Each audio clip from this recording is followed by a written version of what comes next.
I changed over to a health and wellness lifestyle because I was getting sick a lot. I used to have headaches. I actually had headaches for years since I was in high school. And my mom would always be buying me Tylenol. I used to have a sore throat every other week. Sore throat, swollen glands, laryngitis. I constantly had laryngitis. I always had a cold. It was crazy. It was completely crazy.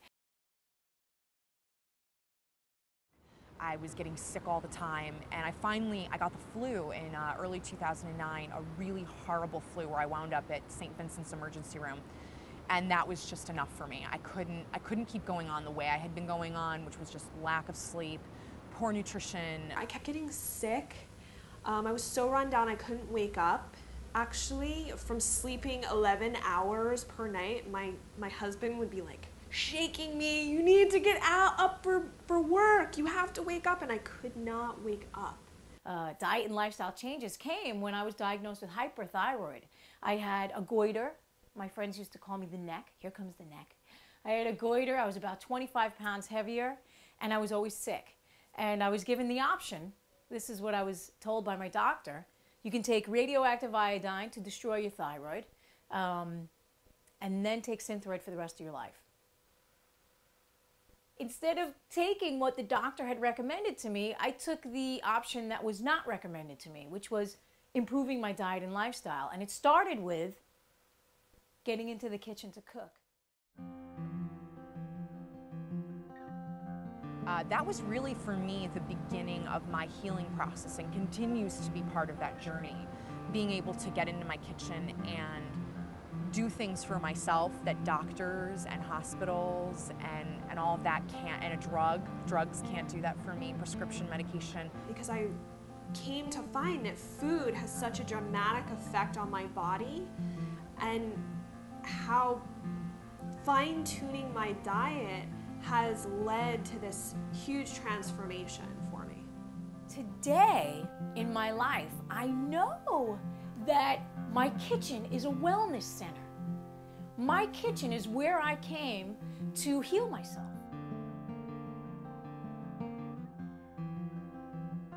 You know, creating one meal, even if it totally falls apart, even if it's a complete disaster in your kitchen, you know, you totally mess it up, and then you decide to go back and try it again, even if those little tiny steps they don't work out exactly how you think they are, if you keep going at it and you keep adding things little by little, one little suggestion here, one little suggestion there, to make things better and healthier in your life. Sometimes those things, you know, they take a while to incorporate, but if you do them little by little, they can make a huge difference in your life. Since changing my lifestyle and eating habits, I personally feel like a different person. I actually feel so much more in tune with myself at this point in my life, more so than before. I actually feel younger than I did 5 years ago.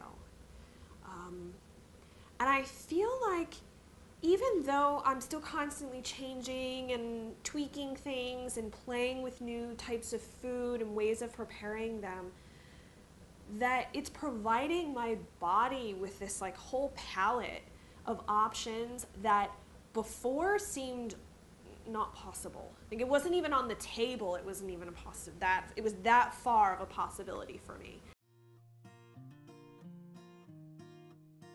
My thyroid disease was truly a blessing for me.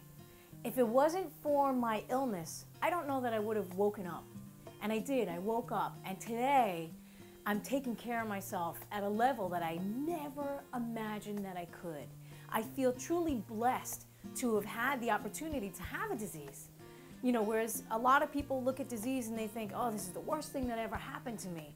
My thyroid disease was one of the best things that ever happened to me because it woke me up, and I'm living my life in a whole different way, in a positive way, in a productive way, in a more conscious way, and I feel so blessed to be alive.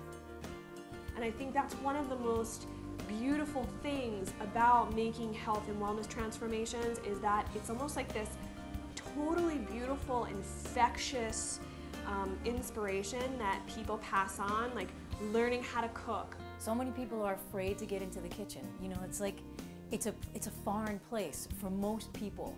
which is crazy because we used to thrive in our kitchens. You know, like you'd go to any party anywhere, there'd be women congregating in the kitchen, people congregating in the kitchen, because where there's food, there's life. Food is medicine. You know, Hippocrates, the father of modern medicine, said, "Let food be thy medicine and medicine be thy food."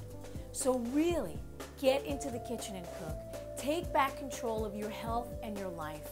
Really understand food on a deep and intimate level, and it will start to work for you as opposed to against you. And, you know, get into the kitchen. I mean, really, that's the only thing that I can say is get into the kitchen and cook. You're worth it.